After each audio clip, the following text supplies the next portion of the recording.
Good morning all of you. मैं Rohan Tripathi Mishra sir की class में आपका फोर्थ सेमेस्टर का हर एक मॉडल पेपर को हम लोग देखते आ रहे हैं। आज हम लोग जनसंख्या शिक्षा का मॉडल पेपर देखेंगे। आपको पता है IDU B.Ed 117 पॉपुलेशन एजुकेशन है, इसका हम लोग मॉडल पेपर देखेंगे। इससे पहले जितने भी मॉडल पेपर जा चुके हैं उसको आप लोग अच्छी तरह देख लीजिए। हर एक क्वेश्चन का आप लोग नोट्स बना लीजिए। अगर कोई चीज़ नहीं समझ में आई आप मुझे कमेंट कीजिए, और अगर कोई टॉपिक आपको फंस रहा है तो भी आप मुझे कमेंट कर सकते हैं, उसको मैं पढ़ाने की कोशिश करूँगी। चलिए स्टार्ट करते हैं। IDU B.Ed 117 population education. आप लोग का इसमें आपको पता है खंड क, ख और ग होता है। इसमें आपका जो है आपका पहला टिप्पणी वो आपका 150 शब्दों में लिखना है। आपका खंड ख है जो कि आपको 400 शब्दों में लिखना है, और खंड ग जो कि आपको 800 शब्दों में लिखना होता है। अगर कोई भी आपको क्वेरी करनी है, कोई क्वेश्चन नहीं समझ में आ रहा है तो आप मुझे पर्सनली भी कॉल कर सकते हैं। आप मेरा नंबर नोट कर सकते हैं 9452161001। मैं फिर से रिवाइज़ कर दे रही हूँ 9452161001। चलिए स्टार्ट करते हैं पॉपुलेशन एजुकेशन का खंड क। खंड क में आपको पता है टिप्पणी है, और आपको 5 क्वेश्चंस करने होते हैं, यानी जो पाँचों हैं पाँचों टिप्पणी आपकी अनिवार्य रूप में करनी होती है। सबसे पहले खंड क में आपका पहला ए है राष्ट्रीय जनसंख्या आयोग। ये आपको पता होना चाहिए, राष्ट्रीय जनसंख्या आयोग। इसी में बी टिप्पणी है जनसंख्या संरक्षण आंदोलन। कौन सा है? जनसंख्या संरक्षण आंदोलन। सी है आपका जनसंख्या प्रदर्शनी, यानी पॉपुलेशन एग्जीबिशन। ठीक है, सी आपका क्या है? जनसंख्या प्रदर्शनी। फोर्थ है आपका जनसंख्या वृद्धि के कारण और निवारण। क्या है आपका? डी, जनसंख्या वृद्धि के कारण एवं निवारण। लास्ट ऑप्शन है आपका, यानी लास्ट अनिवार्य क्वेश्चन आपका कौन सा है टिप्पणी? जनसंख्या नियंत्रण एक सामाजिक आंदोलन। फिर से रिवाइज कर दूं मैं, जनसंख्या नियंत्रण एक सामाजिक आंदोलन।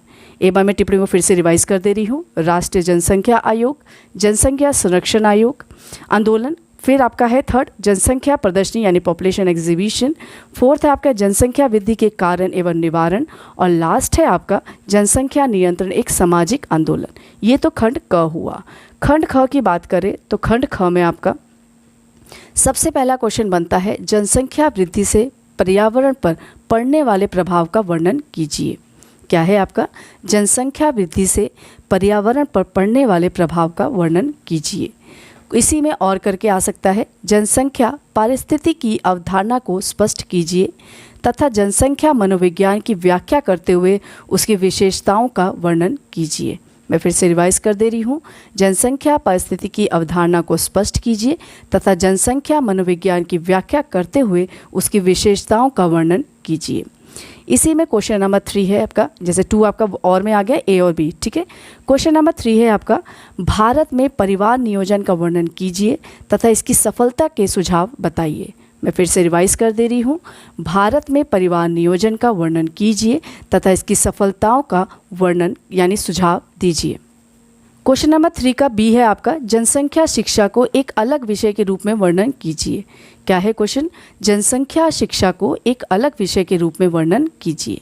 क्वेश्चन नंबर 4 है आपका, सबसे पहले ए आपका यानी और करके आ रहा है तो वो आपको ध्यान रखना है। क्वेश्चन नंबर 4 का ए है राष्ट्रीय जनसंख्या नीति बताइए तथा उनके उद्देश्यों का वर्णन कीजिए। मैं फिर से रिवाइज कर दे रही हूँ, राष्ट्रीय जनसंख्या नीति बताइए तथा उनके उद्देश्यों का वर्णन कीजिए। इसी में और करके बी है सतत विकास में से आप क्या समझते हैं और इसके लक्ष्यों का वर्णन कीजिए। ठीक है, मैं फिर से रिवाइज कर दे रही हूँ, सतत विकास से आप क्या समझते हैं और इसके लक्ष्यों का वर्णन कीजिए। क्वेश्चन नंबर 5 का ए है आपका विभिन्न स्तर यानी प्राथमिक, माध्यमिक और उच्च स्तर पर जनसंख्या शिक्षा के कार्यक्रम का वर्णन कीजिए। मैं फिर से रिवाइज कर दे रही हूँ, विभिन्न स्तर प्राथमिक, माध्यमिक और उच्च स्तर पर जनसंख्या शिक्षा के कार्यक्रम का वर्णन कीजिए।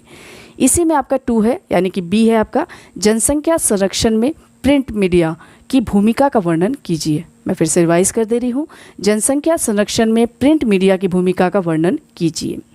ये तो आपका 5th क्वेश्चन हुआ। क्वेश्चन नंबर 6 है आपका जनसंख्या शिक्षा की अवधारणा को स्पष्ट करें तथा इनके उद्देश्यों का वर्णन करते हुए जनसंख्या को प्रभावित करने वाले कारणों को स्पष्ट कीजिए। मैं फिर से रिवाइज कर दे रही हूँ, जनसंख्या शिक्षा की अवधारणा को स्पष्ट करें तथा इसके उद्देश्यों का वर्णन करते हुए जनसंख्या को प्रभावित करने वाले कारणों को स्पष्ट कीजिए। इसी में क्वेश्चन नंबर 7 है आपका अनुकूलतम जनसंख्या सिद्धांत को स्पष्ट कीजिए तथा इसकी तुलना माल्थस के सिद्धांत से कीजिए। मैं फिर से रिवाइज कर दे रही हूँ। अनुकूलतम जनसंख्या सिद्धांत को स्पष्ट कीजिए तथा इसकी तुलना माल्थस के सिद्धांत से कीजिए। क्वेश्चन नंबर 8 है आपका, जनसंख्या शिक्षा के पाठ्यक्रम का वर्णन कीजिए। जनसंख्या शिक्षा में जनसंचार के उपयोग किस प्रकार किया जाता है, इसका वर्णन कीजिए। मैं फिर से रिवाइज कर दे रही हूँ। जनसंख्या शिक्षा के पाठ्यक्रम का वर्णन कीजिए। जनसंख्या शिक्षा में जनसंचार के उपयोग किस प्रकार किया जाता है, इसका वर्णन कीजिए। क्वेश्चन नंबर 9 है आपका, जनसंख्या शिक्षा की शिक्षण विधियों का वर्णन कीजिए, जिसमें आपका discussion method, seminar, workshop, dialogue method, problem solving, फिर आपका प्रोजेक्ट मेथड, एग्जीबिशन, ये सब चीज़ें आ जाएंगी। क्वेश्चन नंबर 9 मैं फिर से रिवाइज कर दे रही हूँ। जनसंख्या शिक्षा की शिक्षण विधियों का वर्णन कीजिए, जिसमें आपका discussion method, seminar, workshop, dialogue method, problem solving method, project method और एग्जीबिशन आ जाएगा। इसमें एक क्वेश्चन और जोड़ लेते हैं हम लोग, जीवन की गुणवत्ता से आप क्या समझते हैं और इसके मानकों का वर्णन कीजिए। मैं फिर से रिवाइज कर दे रही हूँ। जीवन की गुणवत्ता से क्या आशय है, इसके मानकों का वर्णन कीजिए। ये तो रहे आपके 1 से लेकर 9 तक क्वेश्चन। इसको आप लोग शुरू से लेकर लास्ट तक देख लेंगे, सभी क्वेश्चन को आराम से लिख लेंगे, नोट्स बना लेंगे। और मैं अगर कोई आपको दिक्कत आ रही है तो डिस्क्रिप्शन बॉक्स में भी आपको मिल जाएगा ये सब। जैसे मैंने आपका डिस्कशन मेथड है, आपका प्रॉब्लम सॉल्विंग है, इसके बारे में पढ़ाया है, प्रोजेक्ट मेथड पढ़ाया है, जनसंख्या से संबंधित और भी चीज़ें पढ़ाई हैं, तो इसको भी आप लोग देख सकते हैं।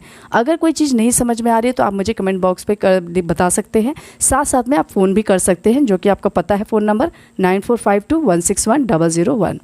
तो ये सब चीज़ें भी आप लोग को शुरू से लेकर लास्ट तक करना है। मैं आप लोग को हर एक मॉडल पेपर दे रही हूँ। हर एक मॉडल पेपर का आप लोग पहले से नोट्स बना लीजिए, उसको रिवाइज करने में आपको इजी होगा। आपके फ्रेंड सर्कल में भी इसको शेयर कीजिए ताकि उनको भी बेनिफिट मिल सके। अगर मेरा प्रयास अच्छा लगे, इसे लाइक कीजिए, शेयर कीजिए, कमेंट ज़रूर कीजिए। तब तक के लिए धन्यवाद।